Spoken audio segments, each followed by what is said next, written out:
আসসালামু আলাইকুম প্রিয় বন্ধুরা, তোমরা সবাই কেমন আছো? আশা করি তোমরা সবাই ভালো আছো। আজকেও তোমাদেরকে একটি গল্প শোনাবো। গল্প শোনানোর কারণ হলো একটাই। দেখো, কার জীবনে কিভাবে কি ঘটে যায় আমরা কেউই বলতে পারি না। তো আমি যে গল্পটা তোমাদেরকে শোনাবো সেটা কোনো নাটক বা সিনেমার গল্প নয়, সেটা আমার জীবনে ঘটে যাওয়া একটি সত্য ঘটনা, আমার জীবনের গল্প। তো চলো গল্প শুরু করা যাক প্রিয় বন্ধুরা। আমি অনেক গরিব ঘরের মেয়ে। তো আমার বিয়ে হয়েছিল একটি অনেক বড় বাড়িতে। তো আমার বিয়ে হওয়ার পিছনে কারণ ছিল বা অবদান ছিল হচ্ছে আমার শ্বশুর মশাইয়ের। কারণ আমার শাশুড়ি মা অনেক অনেক অসুস্থ ছিলেন। সে কতক্ষণ সময় বাঁচবে এই ধরনের অসুস্থতা। সে মোটামুটি একজন ক্যান্সার পেশেন্ট ছিল। তো বাড়ি সামলানোর মতো তেমন কেউ ছিল না। তো আমি অনেক গরিব ঘরের মেয়ে। ওনাদের কথাবার্তা সবসময় শুনবো, যা মন চায় ওনারা তাই করতে পারবে।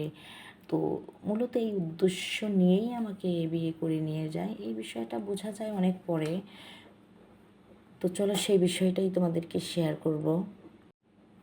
আমি ক্লাস 9-এ পড়তাম। ক্লাস 9-এ পড়া চলাকালীন গ্রাম থেকে অনেক বিয়ের প্রস্তাব আসে। আমার বাবা মা হচ্ছে তেমন টাকা পয়সা ছিল না, নুন আনতে পান্তা ফোড়া এরকম পরিবার থেকে আমি কোনো মতো টেনে টুনে 9 পর্যন্ত পড়েছি সরকারি বিদ্যালয়ে। তো অনেক জায়গা থেকে বিয়ের ঘর আসে, ক্যান্সেল করে দেয়, কিন্তু যে বাড়ি থেকে বিয়ের ঘর এসেছিল চাইলেও তারা ক্যান্সেল করতে পারতো না। উল্টো তারা তো খুশি, বাপরে আমার গরিব ঘর আমার মেয়েকে পছন্দ করেছে, এত বড় বাড়ি, এই ভেবেই হচ্ছে যে আমার বাবা মা মত দিয়েছে। আমার বিয়েতে একটা টাকাও লাগেনি, তারাই সব কিছু খরচাপাতি দিয়ে আমাকে বিয়ে করে নিয়ে গেছে। তো এটা তাদের জন্য অনেক বড় একটা প্লাস পয়েন্ট ছিল। তো বিয়ে তো করিয়েছে, আমার স্বামী তো আমার সাথে কথাই বলে না। সে দেখতে শুনতে মানে অনেক অনেক হ্যান্ডসাম, অনেক উচ্চা লম্বা, যেমন বডি তেমন ফিটনেস, তেমনি লেখাপড়া, আর তেমনি দেখতে সুন্দর। যাই হোক, বিয়ের সময় ফার্স্ট আমি তাকে দেখলাম। দেখার পরে মাথা নিচু করে দেখলাম মন্টুর অনেক ভার, কাগজে সই করলো, মাঝখানে একটা পর্দা দাও, ওই পাশে আমি এই পাশে আমি।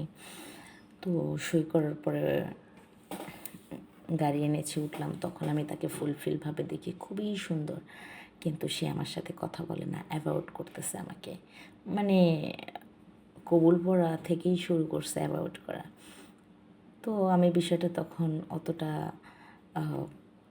ভালোভাবে নেই। ভাবলাম যে আমি এত গরিব ঘরের মেয়ে, সবারই তো আশা থাকে, আকাঙ্ক্ষা থাকে, স্বপ্ন থাকে, খুব ভালো ঘরে বিয়ে করবে, তার বউ তার মতো হবে। হয়তো বা এই কারণেই তার মন খারাপ। আমার সাথে তো পরিচয়ই নেই। এখনকার ছেলেরা তো চায় যে মেয়ে হ্যান্ডসাম হবে, খুব ট্যালেন্ট হবে। তো আমি কোনোটাই ছিলাম না, যার কারণে হয়তো বা আমাকে পছন্দ করবে না। যাক, বিয়ে যখন হয়েছে কোনো না কোনো সময় ঠিক সব কিছু কাটিয়ে আমার স্বামী আমাকে পছন্দ করবে। তো ফাইনালি বিয়ে হয়ে গেল। আসলাম তাদের বাড়িতে। তাদের বাড়িতে এসে তো দেখি, বাবারে বাবা, বাড়ি ঘরের মাথা দেখে তো মানে বাড়ি ঢোকার সময় বাড়ির মাথা দেখেই মাথা নষ্ট, এত সুন্দর, অনেক বড় বাড়ি। তো বাড়িটাতে ঢুকতে ঢুকতে আমি মনে মনে বলতেছি, এই বাড়ির কাজ কি আমি একা করতে পারবো? এত বড় বাড়ি, আমি এই চিন্তা করতেছি। তো যাক, ফাইনালি আসলাম। কিন্তু আমার শ্বশুর আমাকে খুবই খুবই যত্নের সাথে বরণ করলো। বরণ করার পর প্রথমে নিয়ে গেল শাশুড়ি মার ঘরে, যেহেতু উনি হাঁটাচলা করতে পারেন না। উনি ছিল প্যারালাইসিসের রুগী, উপরে ক্যান্সার। তো যাই হোক, যাওয়ার পর শাশুড়ি মাকে সালাম করলাম। উনি শুধু ইশারা করলো, সুখী হও, এভাবে বললো। বলার পরে বাড়িতে অনেক লোকজন তাদের, তখন সম্পর্কে কে কী হবে কিছুই জানি না। যার পর আমাকে নিয়ে যেয়ে বসাইলো, বসে মোটামুটি পরিচয় করাই দিচ্ছে সবার সঙ্গেই। তো পরিচয় হলাম, হওয়ার পর আমাকে দিয়ে আসলো আমার ফুলশয্যার রুমে। দিয়ে আসার পর কই সারা রাত বসে রাত কাটিয়ে দিলাম। তো আমার স্বামী দেখলাম যে রাত শেষ হওয়ার পূর্বে ঘরে ঢুকেছে, তাও মাতাল অবস্থায়। ওইটা উনি ওনার মতো ওনার ঘরে যে সোফা, ওখানে চিৎপাড়াং হয়ে শুয়ে পড়লো, আমার কোনো খবরই নেই। আমি কি বললাম, কি করব, কি হয়ে গেল আমার জীবনে, ভাবতেছি অনেক কিছু। ভাবার পর একে একে উঠলাম, উঠে ভারী গয়না, শাড়ি, সব কিছু, লেহেঙ্গা চেঞ্জ করলাম, পুরো নর্মাল কাপড় পরলাম, পরে আমিও শুয়ে আছি। শোয়ার আগে ওনার গা থেকে শুধু জুতাটা খুলেছি, ভাবলাম থাপ্পড় থপ্পড় না দিয়ে দেয়। তো জুতা খুলতে যেয়ে উনি পা দিয়ে বলতেছে, খবরদার, ডোন্ট টাচ মি। আমি বললাম ঠিক আছে, আমি শুধু জুতোটা খুলে দিই। তো জুতোটা খুলে দেওয়ার পর বললো ডোন্ট টাচ মি, আর কী বা করতে পারি আমি তাকে। তো আমি আমার মতো যেয়ে শুয়ে পড়লাম। আবার ওনাকে বললাম আপনি ইচ্ছে করলে আপনার বেডে শুইতে পারেন, আমি নিচে বা সোফায় কোথাও থেকে নিব। ও তার প্রয়োজন হবে না, নাকামের দরকার নেই, তুমি তোমার জায়গায় যাও। পরে আমি যে খাটের উপরে শুয়ে পড়লাম। ঘুম তো আসছিলই না, মোটামুটি ভোর হয়ে গেল, উঠে পড়লাম। উঠে পড়ার পর দেখলাম বাড়ি ভরে গেল। যাওয়ার পর অনেক লোকজন, যাক সেদিনে আরও অনেক বড় অনুষ্ঠান হলো। ওদের হওয়ার পর আমি দেখলাম আমার মা আসছে বাড়ি থেকে, আমার গ্রাম সম্পর্কে আমার নানি সবাই আসছে নেওয়ার জন্য আমাকে। তো আমি তাদের সঙ্গে গেলাম। এখন আমার শ্বশুরের আদেশ যে আমার হাজব্যান্ডকেও যেতে হবে। সে আমার শ্বশুরের ট্যাপে পড়ে তো গেল, কিন্তু ওখানে যেয়ে থাকে নাই, সেখান থেকে যে চলে গেছে। যার পর ও বাড়ি থেকেও 2 দিন পর লোকজন আসলো, আসার পর আবার আমাকে নিয়ে গেল। তো যাওয়ার পরে আমার স্বামী আমার সাথে কখনোই কথা বলেন নাই। তো যতক্ষণ বাড়িতে থাকতো শুধু একটা ফোন আসতো। হ্যাঁ, একটা মেয়ের ফোন আসতো, মেয়েটার নাম ছিল সামহা। তো সামহার ফোন সবসময় আসতো, ওর সাথে কথা বলতো। তো সবসময়ই কথা বলতো। বলতো সামহা আমার বাবা আমার জীবনটা নষ্ট করে দিয়েছে, এই লোকটা আমার বাপ না আমার শত্রু, এই ধরনের কথাবার্তা বলতো। বলার পরে আমার শ্বশুর বিজনেসের কাছে বাইরে গেছে, সামহাকে নিয়ে বাড়িতে আসতো। আসার পরে সে রুম আটকিয়ে ঘন্টার পর ঘন্টা কী যে করতো জানি না। পরে দেখতাম সবাই গোসল করে দুজনেই বের হইতো। আবার ওখানে কথা বলার মতো সাহস আমার ছিল না। তো যাই হোক, হঠাৎ করে আমার শ্বশুর বাড়িতে চলে আসে। আমার শাশুড়ি মার শরীরের অবস্থা অবনতি হয়, আমি তাকে ফোনে বিষয়টা জানাই। জানার পর আমার শ্বশুর হঠাৎ করে বাড়িতে চলে আসে। সব থেকে বড় কথা ছিল, যেদিন আমার শ্বশুর বাড়িতে চলে আসে সেই দিন এসে দেখে যে আমি মায়ের কাছে। তো বলতেছে, তার ছেলের কথা জিজ্ঞাসা করতেছে, তার ছেলে কোথায়। তো আমি ভয়ে কথা বলি না। বলতেছে দাঁড়াও আমি দেখতেছি। ও তো আমাকে ফোন করতে পারতো, ওর মায়ের এই অবস্থা। তারপর দেখতেছে দরজা খোলা, খোলো খোলো খোলো। ও মা দরজায় খোলা, দরজা খুলতে আরও 15-20 মিনিট নিল। নেওয়ার পর ওনাদের তো সেই অবস্থা। তারপর আমার শ্বশুর পুরো বিষয়টা দেখলো। দেখার পরে বলতেছে তোমাকে তো মানুষ বানাতে পারিনি। হ্যাঁ, মানুষের মতো দেখতে হয়েছে, বাট মানুষ বানাইতে পারিনি, এটা আমার জীবনের সব থেকে বড় ব্যর্থতা। তারপর আমার শ্বশুর আমার মাথায় হাত দিয়ে বলতেছে অনেক কিছুই সহ্য করছো বাবা, কিন্তু আমাকে বলা উচিত ছিল তোমার, তুমি তোমাকে বলো নাই। আমি বলতাম না বাবা, কি বলতাম আমি কি বলতে পারি, আমি যে ঘরের মেয়ে, এখানে কথা বলাই তো আমার সাজে না। তো এভাবে বলার পর আমার শ্বশুর আমাকে বলতে চিন্তা করো না। তো যাক, সেদিন আমার শাশুড়িও মারা যায়। যাওয়ার পর শোকে দুঃখে তাপে আরও অনেক কয়েক মাস কেটে গেছে। যাওয়ার পর শ্বশুরটাও একটু অন্যরকম হয়ে গেছে। তারপর বাড়িতেই বেশিরভাগ সময় থাকতেন। ওনার ছেলে আসতো আসতো না, মাঝে মধ্যে আসতো, কোথায় থাকতো কী করতো আমার শ্বশুর কিছুই জানে না, বা উনি বলতো না, কিছু জিজ্ঞাসা করতো না।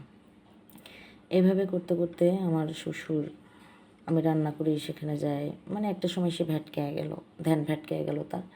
যাওয়ার পরে আমি একদিন অনেক ক্লান্ত ঘুমায় পড়ছি, তার ছেলে বাড়িতে নেই। হঠাৎ করে আমার শ্বশুর আইসা আমাকে বলতেছে জীবনে অনেক কষ্ট করছে, আর কত, কথা বললে আমাকে জড়াই ধরছে। ধরার পর বলতেছে আমি তোমাকে এই বাড়িতে আনছি,